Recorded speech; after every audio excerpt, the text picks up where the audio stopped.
From Atlanta, Georgia, welcome to Fearfully and Wonderfully Me, a podcast for women on leadership and life skills with Rhea Story.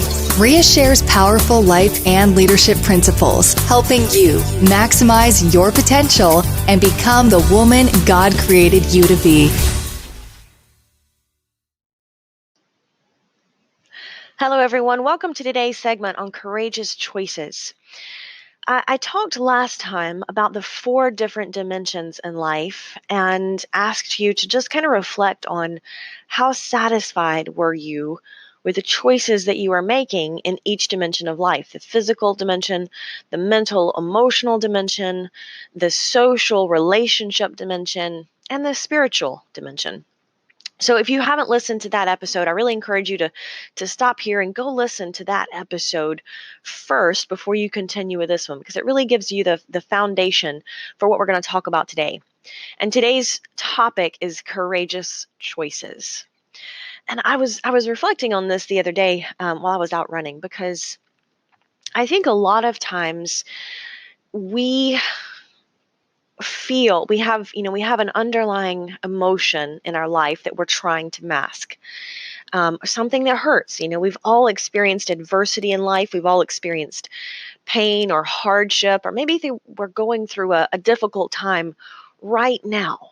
And so, there's pain from the past or the current problems that we have. And don't get me wrong, we have those problems. We're human. We're having a physical experience, and life is going to be hard at times. But I think that the disconnect happens when we're going through an emotional time like that, or we're going through something, or we're suffering from something, and we start engaging in a behavior to numb the pain that we're feeling. So for an example of this is, maybe it's after the death of a loved one.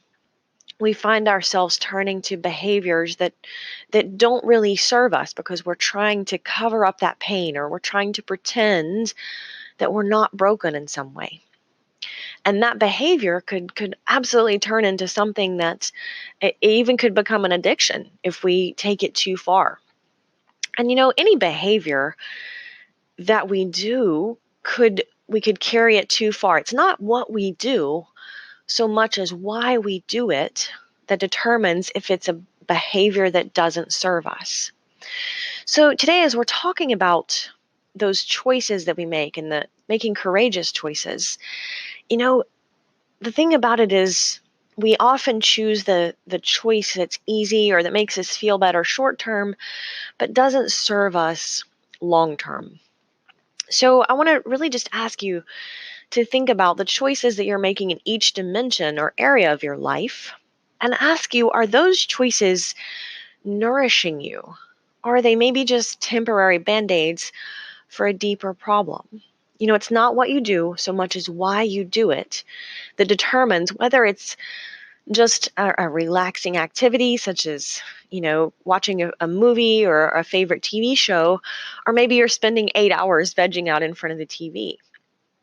Watching a movie or taking time to watch your favorite show can be a behavior that's relaxing and helps you rejuvenate and recreate yourself. And that's not a bad thing. We absolutely need those periods of rest and relaxation and recharging. But if we're binge watching for 8 to 10 to 12 hours in front of the TV, that could become a behavior that we're taking too far. Or maybe we're indulging in that because we don't want to stop and feel the pain of a situation from the past or the present. So, really, the problem is that sometimes we engage in these behaviors because we want to numb a pain that we're going through, or another emotion like emptiness or anger or disconnection. But we cannot selectively numb emotions. If we choose to engage in behaviors to numb pain or emptiness or anger, we also dull the positive emotions like joy and love and empathy and belonging. And we find that if we turn off the good, if we turn off the bad, we also end up turning off the good. And that just leads us in a further downward spiral of choices that don't serve us. And it takes courage. It does take courage to look at what we're going through and saying, this hurts, and I find myself wanting to turn to something that will stop it from hurting. But it's kind of like if you break your arm and you take a Tylenol, you've still got the broken arm. The Tylenol might mask the pain for a little while, but it's not going to help you heal long term. So what's important is that, just stopping to ask yourself, are my choices nourishing me, or are they that temporary Band-Aid? Do your choices leave you feeling whole, or do they leave you feeling empty? Are the choices that you're making leaving you feeling nourished and positive and uplifted, or do they make you feel drained and empty? Are you satisfied after engaging in that behavior or making those choices? Or are you searching? You might jump online on Facebook or Instagram and spend a few minutes just engaging with your community there, and you might feel recharged after that. But if you spend 3 hours online scrolling and scrolling and scrolling, and you wind up feeling empty and negative and comparing yourself in an unhealthy way to the perceived perfections of others, it's going to leave you drained and empty and searching for more. So that's not a choice that serves you long term.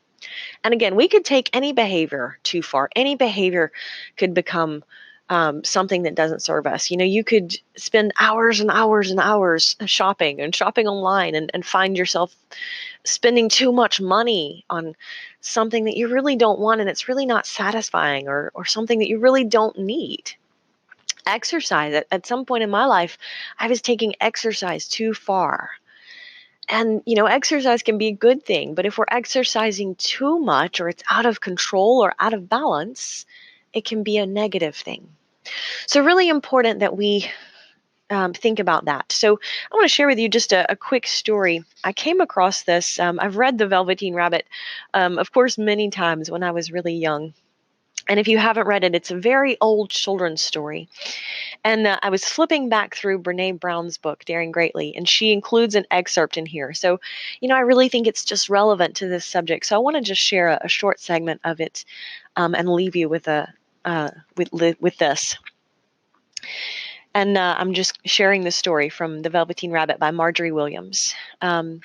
She writes, "Real isn't how you're made," says the skin horse. "It's a thing that happens to you. When a child loves you for a long, long time, not just to play with, but really loves you, then you become real." And if you'll remember the story of the Velveteen Rabbit spends the whole story trying to be real and not just a stuffed animal. So this conversation is taking place between the skin horse and the rabbit. So the skin horse says, when a child loves you for a long, long time, not just to play with, but really loves you, then you become real. "Well, does it hurt?" asked the rabbit. "Sometimes," said the skin horse, because he was always truthful. "When you are real, you don't mind being hurt." "Does it happen all at once, or is it kind of like being wound up or bit by bit?" asked the Velveteen Rabbit. "It doesn't happen all at once," said the skin horse. "You actually just become, and it takes a long time. That's why it doesn't happen often to people who break easily, or have sharp edges, or have to be carefully kept. Generally, by the time you're real, most of your hair has been loved off and your eyes drop out, and you get loose in the joints and you get very, very shabby. But these things don't matter at all, because once you are real, you can't be ugly, except to people who don't understand." And I think that's important, because that analogy talks about becoming real can be painful. And sometimes we go through some wear and tear in the process. But it's a beautiful outcome that we're looking for. Once we find that we're going through emotions like pain or emptiness, we know that we are real. And that's okay, because you can't hide the darkness without hiding the light. And if we didn't have the darkness, we wouldn't be able to notice how beautiful the light is. So next time you find yourself practicing a behavior because you're trying to numb or hide from an unpleasant emotion, just stop. Ask yourself, what's one thing that I could do differently or better that would not leave me with those feelings of emptiness or disconnection? And then just do that instead. Just stop. Next time you find yourself going through that, stop and say, what's one thing I could do differently or better that would serve me better? And do that. It says easy, but it does hard, I know, but it absolutely can be done. It's the first step in living a whole, full, complete life of joy. And that's really what we're trying to get to.